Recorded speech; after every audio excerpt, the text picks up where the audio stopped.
ಯಾರ್ಯಾರಿಗೆಲ್ಲ ನಂತರ ಮೊಸರು ಇಲ್ದಿರೋ ಊಟನ ಇಮ್ಯಾಜಿನ್ ಕೂಡ ಮಾಡ್ಕೊಳ್ಳೋಕೆ ಸಾಧ್ಯ ಇಲ್ವೋ ಅಂಥವ್ರಿಗೆ ಮಾತ್ರ ಅಲ್ಲ, ಯಾರ್ಯಾರಿಗೆಲ್ಲ ಮೊಸರು ಕಂಡ್ರೆ ಇಷ್ಟನೇ ಇಲ್ವೋ ಅಂಥವ್ರಿಗೂ ಕೂಡ ಇದು ತುಂಬ ಇಷ್ಟ ಆಗುತ್ತೆ. ಮಾಡೋದು ತುಂಬ ಸಿಂಪಲ್ಲು, ಟೇಸ್ಟ್ ಮಾತ್ರ ಸಖತ್ತಾಗಿರುತ್ತೆ.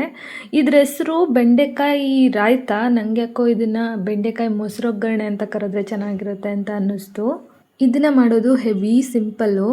ಬೆಂಡೆಕಾಯಿನ ಸಣ್ಣದಾಗಿ ಕಟ್ ಮಾಡಿ ಎಣ್ಣೆ ಸೇರಿಸಿ ಚೆನ್ನಾಗಿ ಲೋಳೆ ಎಲ್ಲ ಹೋಗೋವರೆಗೂ ಹುರಿದು ನಂತರ ಈರುಳ್ಳಿನೂ ಸೇರಿಸಿ ಬಾಡಿಸ್ಕೊಂಡು ಅರಿಶಿನದ ಪುಡಿ, ಧನಿಯಾ ಪುಡಿ, ಅಚ್ಕಾರದ ಪುಡಿ, ರುಚಿಗೆ ತಕ್ಕಷ್ಟು ಉಪ್ಪನ್ನು ಕೂಡ ಸೇರಿಸಿ ಚೆನ್ನಾಗಿ ಫ್ರೈ ಮಾಡ್ಕೊಳ್ಬೇಕು.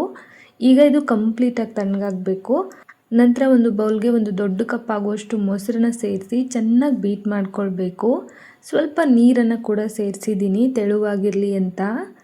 ನಂತರ ಈ ತಣ್ಣಗಾಗಿರೋ ಬೆಂಡೆಕಾಯಿ ಮಸಾಲಾನ ಸೇರಿಸಿ ಹುರಿದಿರೋ ಜೀರಿಗೆ ಪುಡಿ ಹಾಗೆ ಚಾಟ್ ಮಸಾಲ ಎರಡನ್ನೂ ಸೇರಿಸಿ ಚೆನ್ನಾಗಿ ಮಿಕ್ಸ್ ಮಾಡಿಕೊಂಡು ಒಗ್ಗರಣೆ ಕೊಟ್ಕೋಬೇಕು. ಒಗ್ಗರಣೆಗೆ ಎಣ್ಣೆ, ಸಾಸಿವೆ, ಜೀರಿಗೆ, ಹಿಂಗು, ಒಣಮೆಣ್ಸಿನ್ಕಾಯಿ, ಕರಿಬೇವು, ಕೊತ್ತಂಬರಿ ಸೊಪ್ಪು ಇಷ್ಟು ಹಾಕಿ ಒಗ್ಗರಣೆ ಮಾಡ್ಕೊಂಡು ಚೆನ್ನಾಗಿ ಮಿಕ್ಸ್ ಮಾಡ್ಕೊಂಬಿಡಿ. ರೈಸ್ ಜೊತೆಗೆ ಸೂಪರಾಗಿರುತ್ತೆ. ಟ್ರೈ ಮಾಡಿ, ನನಗೂ ಹೇಳಿ ಹೇಗೆ ಬಂತು ಅಂತ.